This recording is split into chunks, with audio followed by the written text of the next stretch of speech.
ওনার প্রশ্নটা হলো এরকম যে উনি শুনতে পেরেছে সাহাবী খেতাবপ্রাপ্ত অনেক ব্যক্তিরা জাহান্নামে যাবে, এরপরে আবার জান্নাতে যাবে, এটা কতটুকু সত্য? উত্তর হলো, সাহাবাই কারামের প্রশংসা আল্লাহ তাআলা নিজে করেছেন এবং আল্লাহর নবী বলেছে তারা তো জান্নাতে যাবেই, বরং সাহাবীদেরকে ঈমানের নজরে কেউ যদি দেখে তারাও জান্নাতে যাবে। আল্লাহ তাআলা সকল সাহাবীদের ব্যাপারে বলেছেন রাদিয়াল্লাহু আনহুম ওয়া রাদু আন যালিকা লিমান খাশিয়া রাব্বাহু।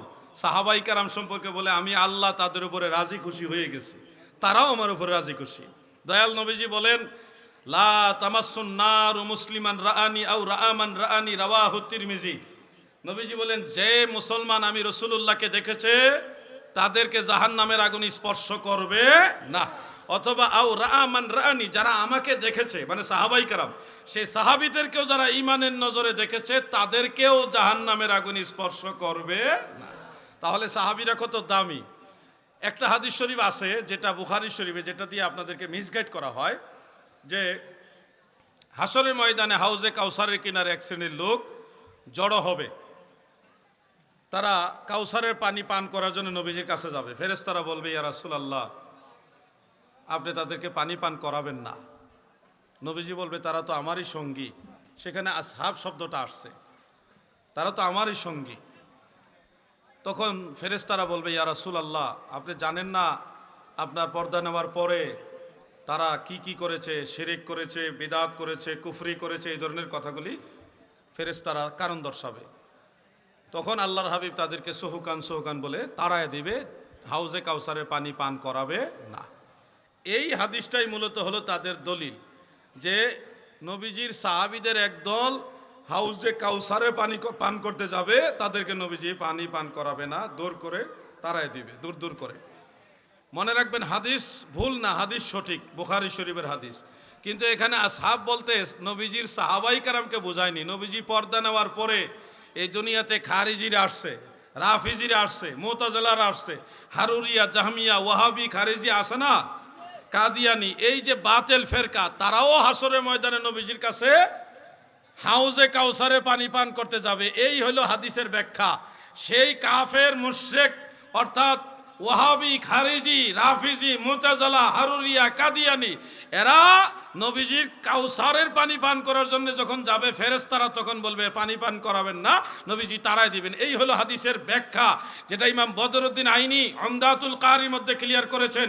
ইরশাদুস সারি শরহে বুখারীর মধ্যে ইমাম শিহাবউদ্দিন কাসতালানী এটা উল্লেখ করেছে। আর ওই হাদিসকে নিয়ে তারা লাগাইছে সাহাবীদের উপরে, যেই সাহাবীদের সার্টিফিকেট দিয়েছে আল্লাহ, মুহাম্মাদুর রাসূলুল্লাহি ওয়াল্লাযিনা মাআহু আশিদ্দাউ আলাল কুফফার রুহামাউ বাইনাহুম। আল্লাহ তাআলা সাহাবীদের গ্যারান্টি দেয়, সাহাবীদের সার্টিফিকেট দিতেছে, সাহাবীদের চরিত্র নিয়ে আল্লাহ সার্টিফিকেট দেয়। সাহাবীদের উপরে আল্লাহ বলে আমি খুশি হয়ে গেছি। সেই সাহাবারা জাহান্নামে যায়, আল্লাহ যার উপরে খুশি সে যদি জাহান্নামে যায় তাহলে জান্নাতে যাবে কারা? এগুলি মূলত দুই শ্রেণীর মানুষের কৌশল। এক শ্রেণী হলো খারেজি, তারা কোনো না কোনো কারণবশত সাহাবীদের প্রশ্নবিদ্ধ করে। আরেক শ্রেণীর মানুষ হলো শিয়া, রাফিজি, তারাও কোনো না কোনো কারণ দেখাইয়া কিছু সংখ্যক সাহাবীদেরকে প্রশ্নবিদ্ধ করে। আমরা শিয়াও না, খারেজিও না, আমরা সুন্নি। আমরা কি বলেন? আমরা কি সুন্নি। আমরা দয়াল নবীজির আহলে বাইতে রাসূলকেও তাজ হিসেবে মানি, নবীর সাহাবীদেরকেও তাজিম করি। আমরা কাউকে মন্দ বলতে যাব না। কোনো কোনো বিষয় সাহাবীদের মধ্যে ইখতিলাফ হয়েছে, আবার সাহাবীদের মধ্যে এটা মীমাংসা হয়ে গেছে। যেসব বিষয় সাহাবারা নিজেরাই মীমাংসা করে গেছে, এটা নিয়ে বিচার করার ক্ষমতা আমাদের কারো আছে? অতএব এখানে গিয়ে খামোশ, তাইলে আমও যাইব, সালাও যাইব। এই সাহাবীদের সমালোচনা করে দিকে দরবার ছেড়ে দিছি আমি, বুঝছেন? আল্লাহর ওলির দোষ নাই, আল্লাহর ওলি ঠিক আছে। পরে কেউ কেউ মাস্টরি করছে, মাস্টরি করছে তাও নিজের নামে কর, হুজুরের নামে মাস্টরি করছে, আল্লাহর ওলিরে প্রশ্নবিদ্ধ করে দিছে। এই জন্যে শিয়া আকীদা আমরা সমর্থন করি না। এটা আপনারা কখনোই যেন ওই দিকে না যান, খেয়াল রাখবেন।